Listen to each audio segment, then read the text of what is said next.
కొంచెం చచ్చిపోండి మావయ్య గారు. చచ్చిపోనా? ఇప్పుడే చచ్చిపోండి. చచ్చిపోనన్నా. మీకు తెలియకుండానే మీ ప్రాణం పోయేలా చేస్తామండి.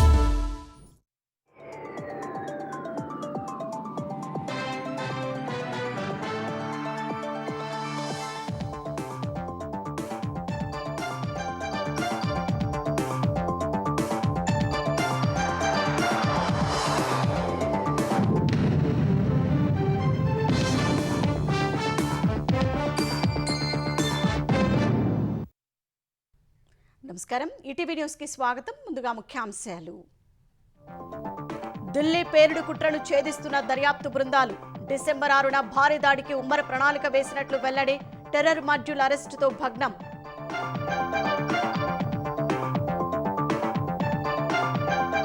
పేలుడు బాధితులను పరామర్శించిన ప్రధాని మోదీ. కుట్రదారుల్ని చట్టం ముందు నిలబెడతామని స్పష్టీకరణ. తాజా పరిస్థితిపై ఉన్నత స్థాయి సమీక్ష. ఏపీలో 3 లక్షల కుటుంబాలకు నెరవేరిన సొంతింటి కల. గృహప్రవేశాలకు శ్రీకారం చుట్టిన సీఎం. 2029 నాటికి పేదలందరికీ ఇళ్లు ఇస్తామన్న చంద్రబాబు. సిఐఏ భాగస్వామ్య సదస్సుకు ముస్తాబైన విశాఖ నగరం. సన్నాహకాలపై అధికారులతో చంద్రబాబు సమీక్ష. 410 ఒప్పందాలు కుదురుతాయన్న లోకేష్. ఏబీ వెంకటేశ్వరరావు, జాస్తి కృష్ణకిషోర్ కు ప్రవీణ్ ప్రకాష్ క్షమాపణలు. వైసీపీ హయాంలో వారిద్దరిపై చర్యల విషయంలో తప్పు చేసినట్లు వెల్లడి. శాస్త్రీయ విధానంలో కాళేశ్వరం ఆనకట్టల పునరుద్ధరణ పనులు. మంత్రి ఉత్తమ్ కుమార్ రెడ్డి వెల్లడి. గుత్తేదారు సంస్థే ఖర్చు మొత్తం భరించాలని స్పష్టీకరణ. 200 ఏళ్లైన చెక్కు చెదరకుండా మేడారం అభివృద్ధి. 10 కోట్ల మంది వచ్చినా ఇబ్బంది లేకుండా ఏర్పాట్లు చేస్తున్నామన్న మంత్రులు. జార్జియాలో కూలిపోయిన తుర్కియే సైనిక రవాణా విమానం. 20 మంది సిబ్బంది మృతి. ప్రమాద కారణాలపై దర్యాప్తు చేస్తున్న అధికారులు.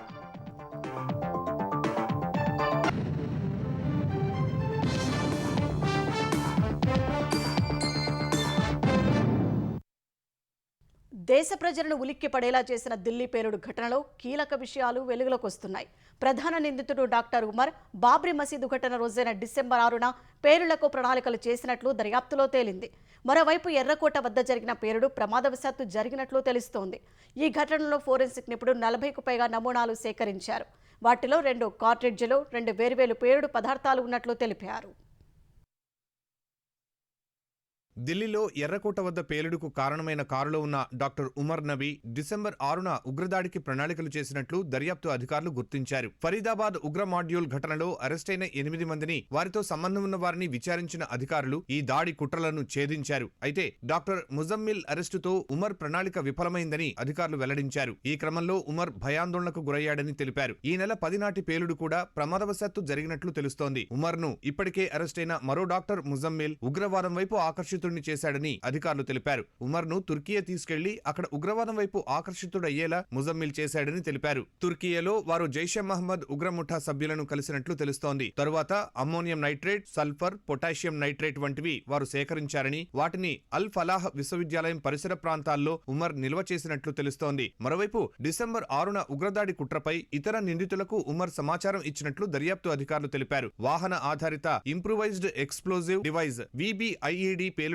ప్రణాళికలు రచించినట్లు తెలుస్తోంది. దాడి ఎలా చేయాలో ఇంటర్నెట్ లో చూసి ఉమర్ నేర్చుకున్నాడని చెప్పారు. దానికోసమే ఢిల్లీ ఘటనలో వాడిన కారులో పేలుడు పదార్థాలను అమర్చడం ప్రారంభించినట్లు తెలుస్తోంది. అయితే తోటి నిందితులు అరెస్టు కావడంతో భయపడిన ఉమర్ ఘటనకు ముందు మసీదులో 3 గంటల పాటు దాక్కున్నట్లు సమాచారం. తరువాత కారులో వెళ్తూ ఉండగా ప్రమాదవశాత్తు పేలుడు జరిగినట్లు తెలుస్తోంది. అయితే VBIED దాడి కోసం పరికరాలను పూర్తిగా అమర్చలేదని అధికారులు తెలిపారు. వాస్తవానికి ఈ ఏడాది గణతంత్ర వేడుకలే లక్ష్యంగా భారీ స్థాయిలో దాడులు చేసేందుకు టెర్రర్ మాడ్యూల్ కుట్ర పన్నినట్లు దర్యాప్తు సంస్థలు అనుమానం వ్యక్తం చేస్తున్నాయి. రిపబ్లిక్ డేకు పటిష్ట భద్రతా ఏర్పాట్లు కారణంగా వీరి ప్రణాళిక విఫలమై ఉండొచ్చని భావిస్తున్నాయి. అందుకే డిసెంబర్ 6కు ప్రణాళికలు మార్చినట్లు తెలుస్తోంది. అక్టోబర్ 19న శ్రీనగర్ లో జైషే మహమ్మద్ కు అనుకూలంగా కొంతమంది గోడలపై పోస్టర్లు అతికించారు. ఈ మొత్తం ఉగ్ర మాడ్యూల్ ఛేదించడానికి అదే మూలంగా మారింది. నాటి సీసీటీవీ దృశ్యాలు పరిశీలించగా అందులో ముజమ్మిల్ ఉన్నట్లు తెలిసింది. అతన్ని అరెస్టు చేసి విచారించగా టెర్రర్ మాడ్యూల్ మొత్తం బయటపడింది. ఎర్రకోటతో పాటు ఇండియా గేట్, కాన్స్టిట్యూషన్ క్లబ్ సహా సహా దేశంలో పలు రైల్వే స్టేషన్లు, షాపింగ్ మాల్స్ వద్ద పేలుళ్లకు ఉగ్రవాదులు జనవరి నుంచి పథకరచన చేస్తున్నట్లు ఆంగ్ల మీడియా కథనాలు పేర్కొన్నాయి. అందుకోసం భారీగా బాంబులను కూడా తయారు చేస్తున్నట్లు తెలుస్తోంది. ఈ టెర్రర్ మాడ్యూల్ అత్యంత శక్తివంతమైన 200 ఐఈడీలను సిద్ధం చేసే పనిలో ఉన్నట్లు దర్యాప్తు వర్గాలు వెల్లడించాయి. ఎర్రకోట పేలుడు ఘటనపై దర్యాప్తులో భాగంగా పలువురు అనుమానితులు, నిందితులను విచారించి వారి నుంచి కూపీలాగుతున్నారు. పేలుడుకు కారణమైన వైద్యుల టెర్రర్ మాడ్యూల్ వెనుక పాక్ కేంద్రంగా పనిచేస్తున్న జైషే మహమ్మద్ ఉగ్రముఠా ఉన్నట్లు ప్రాథమికంగా గుర్తించారు. మరోవైపు ఢిల్లీ పేలుడు ఘటనలో ఫోరెన్సిక్ నిపుణులు 40కి పైగా నమూనాలు సేకరించారు. వాటిలో 2 కార్ట్రిడ్జ్లు, 2 వేర్వేరు పేలుడు పదార్థాలు ఉన్నట్లు అధికారులు తెలిపారు. పేలుడు పదార్థాల్లో ఒకటి అమ్మోనియం నైట్రేట్ గా ఫోరెన్సిక్ నిపుణులు ప్రాథమికంగా గుర్తించినట్లు తెలిసింది. రెండో పేలుడు పదార్థం అమ్మోనియం నైట్రేట్ కంటే శక్తివంతమైందని అనుమానం వ్యక్తం చేశారు. ఫోరెన్సిక్ విశ్లేషణ తరువాత ఆ పదార్థం గురించి వివరిస్తామని ఓ అధికారి తెలిపారు. పేలుడు పదార్థాల స్వభావం, పేలుడుకు వాటిని ఎలా ఉపయోగించారనే దానిపై తదుపరి దర్యాప్తు జరుగుతోందని వెల్లడించారు. నమూనాలను విశ్లేషించేందుకు ఢిల్లీలోని ఫోరెన్సిక్ సైన్స్ ల్యాబొరేటరీ ప్రత్యేక బృందాన్ని ఏర్పాటు చేసింది. అటు ఎర్రకోట పేలుడుతో సంబంధం ఉన్న నిందితులకు చెందిన మరో కారును పోలీసులు స్వాధీనం చేసుకున్నారు. ఎరుపు రంగు ఫోర్డ్ ఎకోస్పోర్ట్ ను హర్యానాలోని ఖండవాలి గ్రామంలో పట్టుకున్నారు. ఢిల్లీ పేలుడు నేపథ్యంలో కశ్మీర్లో ఉగ్ర సంస్థలతో సంబంధాలు ఉన్న వ్యక్తుల ఇళ్లు, అనుమానిత ప్రదేశాల్లో పోలీసులు పెద్ద ఎత్తున సోదాలు చేపట్టారు. కశ్మీర్లోని సుమారు 300 ప్రాంతాల్లో ఈ సెర్చ్ ఆపరేషన్లు జరిపినట్లు వెల్లడించారు. జమాతీ ఇస్లామీ జేఈఎల్ ఉగ్ర సంస్థతో సంబంధాలు ఉన్న వ్యక్తుల ఇళ్లలో ఈ తనిఖీలు జరిగినట్లు అధికారులు తెలిపారు. ఈ సోదాల్లో ఉగ్రవాదులకు సంబంధించిన కీలక సమాచారంతో పాటు డిజిటల్ డివైజ్లు, పత్రాలను స్వాధీనం చేసుకున్నట్లు వివరించారు. జేఈఎల్ ఉగ్ర సంస్థ కార్యకలాపాలు పునరుద్ధరించే ప్రయత్నాలు కొనసాగుతున్నాయనే నిఘా వర్గాల సమాచారం మేరకు ఈ సోదాలు చేపట్టినట్లు స్పష్టం చేశారు. జమ్మూ కశ్మీర్లో 4 రోజుల నుంచి 400కు పైగా కార్టన్ సెర్చ్ ఆపరేషన్లు చేపట్టినట్లు అధికారులు వెల్లడించారు. గతంలో ఎన్కౌంటర్లు జరిగిన ప్రాంతాలు, ముష్కరులు నక్కిన ప్రదేశాల్లో సెర్చ్ ఆపరేషన్లు జరుగుతున్నట్లు తెలిపారు. ఈ క్రమంలోనే ఉగ్ర కార్యకలాపాలను భగ్నం చేసేందుకు జేఈఎల్ ఉగ్ర సంస్థ సభ్యులు కొందరిని అదుపులోకి తీసుకుని విచారిస్తున్నట్లు చెప్పారు. ఉగ్రవాద నెట్వర్క్, వాటి ఆర్థిక మూలాలను దెబ్బకొట్టేందుకు ఈ ఆపరేషన్లు జరుగుతున్నట్లు అధికారులు వెల్లడించారు. ప్రధాని నరేంద్ర మోదీ ఢిల్లీ పేలుడు ఘటన బాధితులను పరామర్శించారు. 2 రోజుల భూటాన్ పర్యటన ముగించుకుని ఢిల్లీ వచ్చిన ప్రధాని వెంటనే ఎల్ఎన్జేపీ ఆసుపత్రికి చేరుకుని క్షతగాత్రులతో మాట్లాడారు. ఒక్కొక్కరి దగ్గరికి వెళ్లి మాట్లాడిన ప్రధాని వారికి ధైర్యం చెబుతూ భరోసా ఇచ్చారు. బాధితులు త్వరగా కోలుకోవాలని మోదీ ఆకాంక్షించారు. తర్వాత వైద్యులు, అధికారులతో సమావేశమైన ప్రధాని క్షతగాత్రుల ఆరోగ్య పరిస్థితి గురించి అడిగి తెలుసుకున్నారు. వారి పరిస్థితిని వైద్యులు ఆయనకు వివరించారు. ఈ దృశ్యాలను ప్రధాని మోదీ ఎక్స్లో పోస్టు చేశారు. దాడి కుట్రదారులందరినీ చట్టం ముందు నిలబెడతామని ప్రధాని తేల్చి చెప్పారు. ఎల్ఎన్జేపీ ఆసుపత్రిలో బాధితులను పరామర్శించిన తర్వాత ప్రధాని మోదీ ఢిల్లీలో బాంబు పేలుడు ఘటనపై అత్యున్నత స్థాయి సమావేశం నిర్వహించారు. ప్రధాని మోదీ నివాసంలో జరిగిన భద్రతా వ్యవహారాల కేబినెట్ కమిటీ భేటీలో కేంద్ర హోంమంత్రి అమిత్ షా, రక్షణ మంత్రి రాజ్నాథ్ సింగ్ సహా పలువురు కేంద్ర మంత్రులు పాల్గొన్నారు. ఎర్రకోట పేలుడు ఘటనపై దర్యాప్తు సహా కీలక విషయాలపై ఇందులో చర్చించినట్లు తెలిసిందే. అనంతరం జరిగిన మంత్రివర్గ సమావేశంలో ఢిల్లీ పేలుడు ఘటనను మంత్రులు ఖండించారు. మృతుల కుటుంబాలకు సంతాపం తెలిపారు. ఇదే సమయంలో 6 ఏళ్ల పాటు 25,060 కోట్లతో ఎగుమతులకు ప్రోత్సాహకాలు అందించే మిషన్కు మంత్రివర్గం ఆమోదం తెలిపింది. ఎగుమతిదారుల కోసం 20,000 కోట్ల రూపాయలతో క్రెడిట్ గ్యారంటీ పథకం విస్తరణకు కూడా కేబినెట్ పచ్చజెండా ఊపింది. 2029 నాటికి ఆంధ్రప్రదేశ్లో ప్రతి పేదవాడికి ఇళ్లు నిర్మించి ఇస్తామని ముఖ్యమంత్రి చంద్రబాబు స్పష్టం చేశారు. ప్రతి ఇంటి నుంచి ఒక పారిశ్రామికవేత్త రావాలన్న లక్ష్యం మేరకు డ్వాక్రా మహిళలను ఆ స్థాయికి తీసుకెళ్తామని చెప్పారు. అవసరమైన నైపుణ్యాలను ప్రభుత్వం అందిస్తుందన్న ఆయన మహిళలందరూ ఆ అవకాశాన్ని సద్వినియోగం చేసుకోవాలని అన్నమయ్య జిల్లా రాయచోటులో జరిగిన ఇళ్ల పంపిణీ కార్యక్రమంలో పిలుపునిచ్చారు.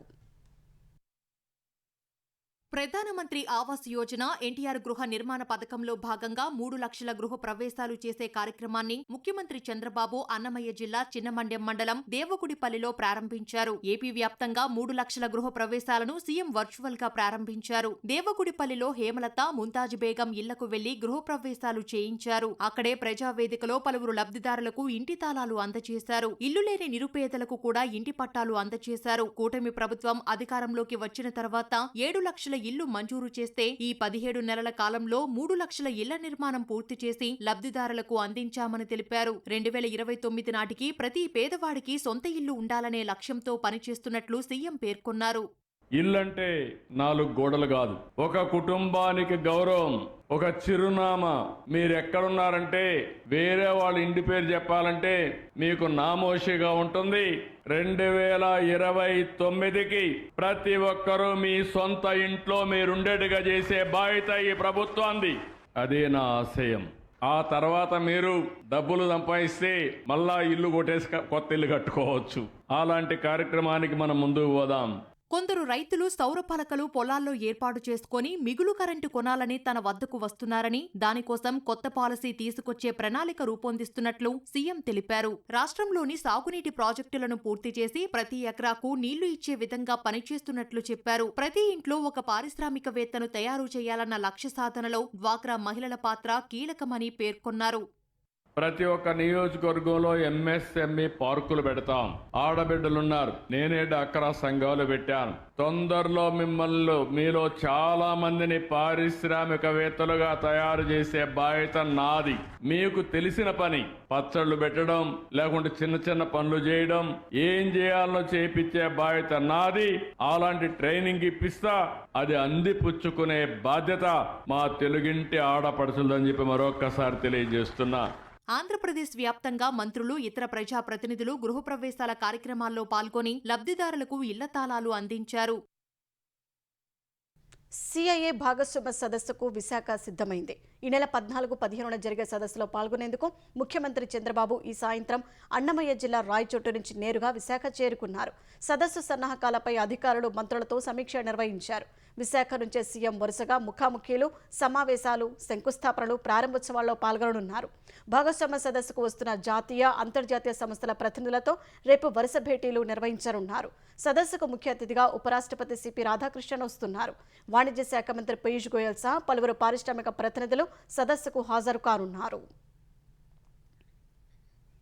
విశాఖలో ఈ నెల 14-15 జరిగే సిఐఏ భాగస్వామ్య సదస్సులో 410 ఎంఓయూలు జరుగుతాయని భావిస్తున్నట్లు ఆంధ్రప్రదేశ్ ఐటీ శాఖ మంత్రి లోకేష్ తెలిపారు. వీటి ద్వారా 7,50,000 మందికి ఉపాధి లభిస్తుందని ఆశాభావం వ్యక్తం చేశారు. విశాఖ సిఐఏ సదస్సుపై ఢిల్లీలో మీడియాతో మాట్లాడిన లోకేష్, ప్రభుత్వం, విధాన రూపకర్తలు, పెట్టుబడిదారులకు ఇదొక మంచి అవకాశమని చెప్పారు. భవిష్యత్తు పారిశ్రామికవేత్తలు ఏపీని ఎంచుకోవాలని పిలుపునిచ్చారు. స్పీడ్ ఆఫ్ డూయింగ్ బిజినెస్ విధానం దేశంలోనే ఏపీని ప్రత్యేకంగా నిలబెడుతోందని తెలిపారు. చాలా రాష్ట్రాల్లో డబుల్ ఇంజిన్ సర్కారు ఉంటే ఏపీలో డబుల్ ఇంజిన్ బుల్లెట్ ట్రైన్ సర్కార్ నడుస్తోందని లోకేష్ తెలిపారు. So every single policy that we have is with a clear focus to create jobs. So if you look at it in the last 16 months, we've had firm commitments of $120 billion worth of investments. The partnership summit, the theme is quite clear from Andhra's perspective, which is companies driven by speed choose Andhra Pradesh. So a lot of people ask me, why Andhra Pradesh? I'll give you 3 distinct reasons. First one, I think I've spoken about it quite a bit. Our branding is quite clear. Speed. Second is our leader. Mr. Naidu is a leader who has a clear track record of creating new ecosystems, building new cities. So we have an amazing brand, Babu, and we don't hesitate to use it to the maximum extent possible. The third clear reason, while many states in India have double engine sarkar, only Andhra Pradesh has double engine bullet train sarkar. I call it the Namo government. Namo is not just Narendra Modi ji, it's Naidu and Modi ji together. Medigadda, Annaram, Sundilla ఆనకట్టల పునరుద్ధరణకు శాస్త్రీయ సాంకేతిక విధానంలో కసరత్తు జరుగుతోందని తెలంగాణ నీటిపారుదల శాఖ మంత్రి ఉత్తమ్ కుమార్ రెడ్డి తెలిపారు. ఆనకట్టల పునరుద్ధరణ సహా నీటిపారుదల శాఖకు చెందిన అంశాలపై మంత్రి సమీక్ష నిర్వహించారు.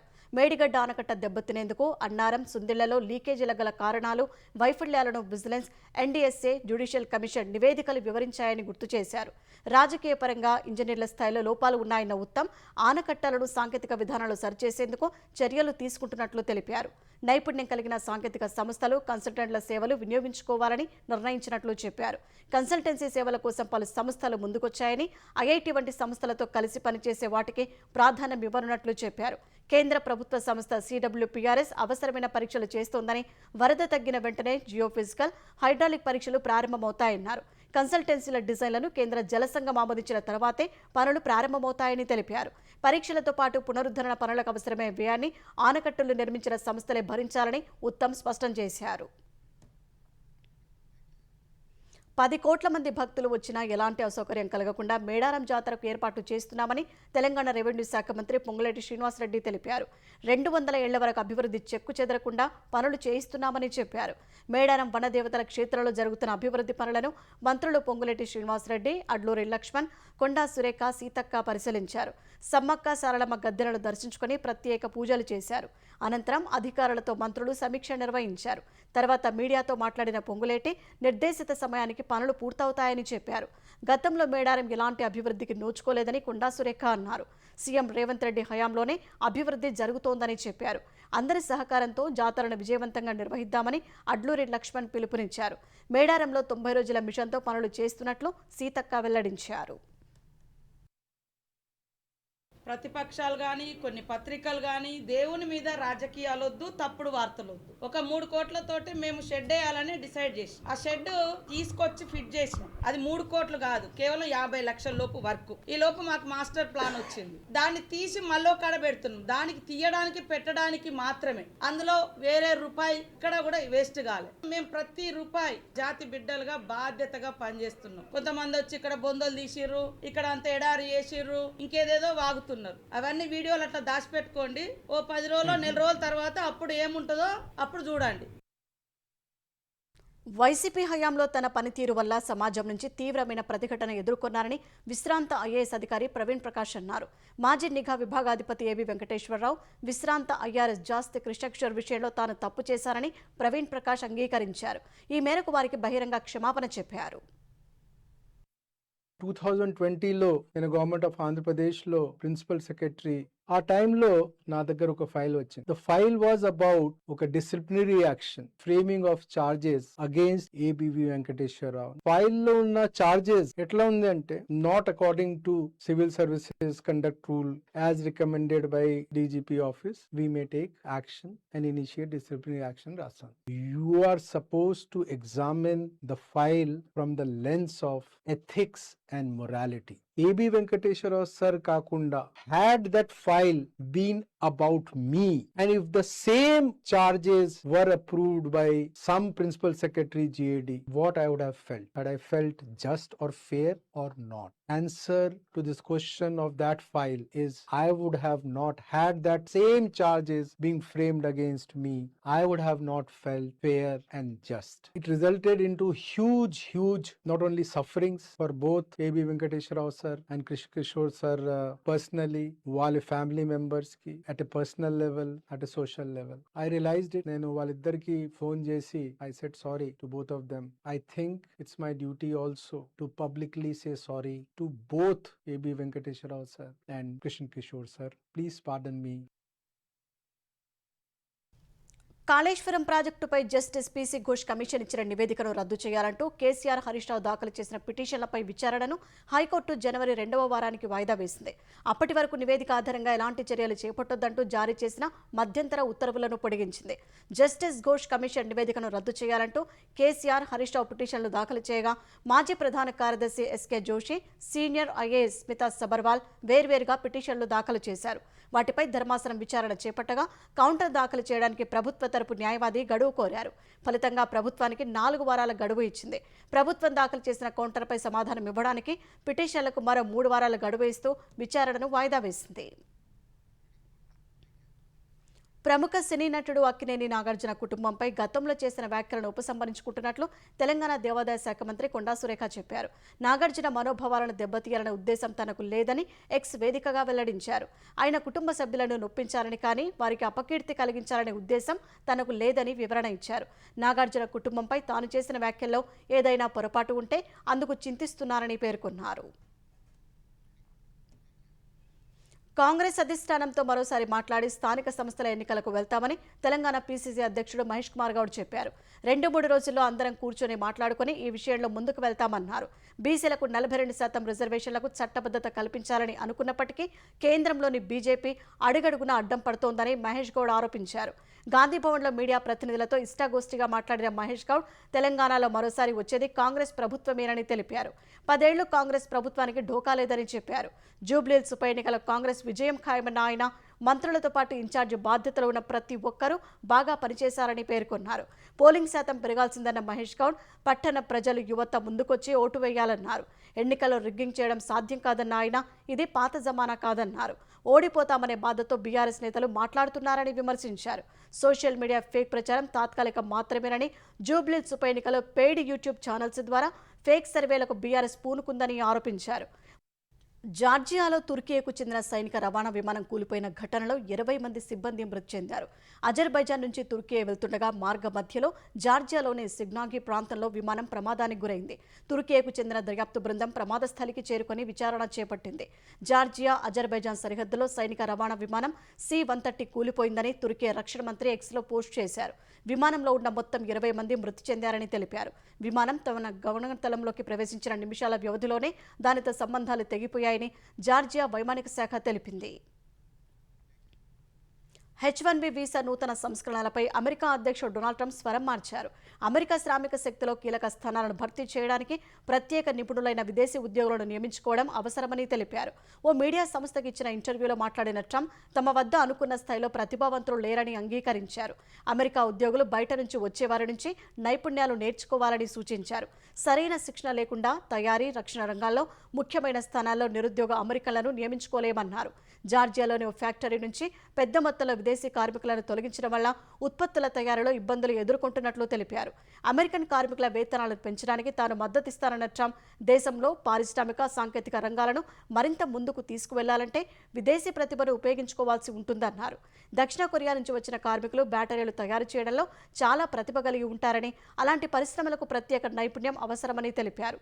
శిక్షణ లేని దీర్ఘకాలిక నిరుద్యోగ కార్మికులతో ఆ స్థానాలను భర్తీ చేయలేమని ట్రంప్ స్పష్టం చేశారు. అమెరికా ప్రభుత్వ షట్డౌన్ ముగుస్తుందనే అంచనాల మధ్య అంతర్జాతీయ మార్కెట్ల నుంచి సానుకూల సంకేతాలతో దేశ స్టాక్ మార్కెట్లు వరుసగా మూడో సెషన్లో లాభాలు సాధించాయి. గత సెషన్లో 336 పాయింట్లు పెరిగిన సెన్సెక్స్ ఇవాళ మరో 595 పాయింట్లు ఎగబాకింది. ఉదయం 84,239 పాయింట్ల వద్ద బీఎస్ఈ సూచీ ఉత్సాహంగా ప్రారంభమైంది. మొదట్లో మదుపరులు లాభాల స్వీకరణకు మొగ్గు చూపడం వల్ల 84,160 పాయింట్ల కనిష్ట స్థాయి నమోదు చేసింది. అనంతరం క్రమంగా పెరిగిన కొనుగోళ్లతో 84,652 పాయింట్ల గరిష్ట స్థాయికి చేరింది.